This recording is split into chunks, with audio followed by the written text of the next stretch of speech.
Hi అండి, welcome to my channel Cookie Brave. Today మన recipe వచ్చి పాస్తా అండి, దేశీ మసాలా పాస్తా అనమాట. ఇది నేను డీమార్ట్లో తీసుకున్నాను ప్యాకెట్. ఇది నాకు ఇంచుమించు 28 రూపీస్ పడింది. సో ఇంకా ఇలానే చాలా ట్రై చేస్తాను. మీరు నా వీడియోస్ అన్నీ తప్పకుండా వాచ్ చేయండి.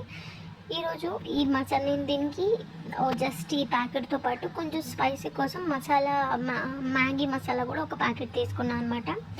ఫస్ట్ ఇంకా మనం రెసిపీలోకి వెళ్ళిపోతే వాటర్ని బాయిల్ చేసుకోవాలి. వాటర్ బాయిల్ అయిన తర్వాత మనం ఏదైతే ప్యాకెట్ ఉంటుందో పాస్తా, ఆ ప్యాకెట్ని తీసుకొని ఒక ఫుల్ ప్యాకెట్ని అందులో అనేది వేసేయాలన్నమాట. వేసిన తర్వాత ఒకటికొకటి అతుక్కోకుండా మనం అన్నీ సపరేట్గా అయ్యేటట్టు స్టిచ్ చేయాలి. మీరు మూత పెట్టుకునే అలవాటు ఉండి మూత పెట్టుకుంటాను అంటే ఇందులో వేసిన తర్వాత ఒక 15 to 20 minutes మూత పెట్టేసుకోండి. నేను మూత పెట్టుకోకుండా అలానే కలుపుతూ ఉన్నానమాట. సో నాకు ఒక 30 minutes అలా టైం పట్టిందనమాట. తర్వాత కలుపుతున్నప్పుడు నాకు వాటర్ అనేది ఎవాపరేట్ అవ్వడం స్టార్ట్ అయిందనమాట. వాటర్ ఎవాపరేట్ అయిన తర్వాత నేను ఏం చేయడానికి ట్రై చేశానంటే, మనం ఇలా కట్ చేస్తే మీకు వీడియోలో చూపించినట్టు అవి 2 పీసెస్గా 2గా హాఫ్ అయిపోవాలన్నమాట. సో నాకు అవ్వలేదన్నమాట.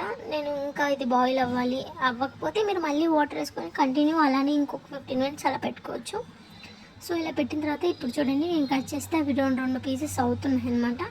2 పీసెస్ అయిన తర్వాత మీరు ఇంకా వాటర్ పోయాల్సిన అవసరం లేదు. తర్వాత ఇంకా డైరెక్ట్గా మీరు మీ దగ్గర ఉన్న మసాలా ప్యాకెట్ ఉంటుంది కదా, ఇందులోనే మనకు మసాలా ఇచ్చారు. ఆ మసాలాని ఒక ప్యాకెట్ వేసేసి, అది కాకుండా మేము ఎక్కువ స్పైస్ తింటాము అన్నవాళ్ళు మ్యాగీలో వస్తుంది కదా మ్యాగీ మసాలా ప్యాకెట్, అదొక హాఫ్ ప్యాకెట్ అలా వేసుకుంటే సరిపోతుంది అనమాట.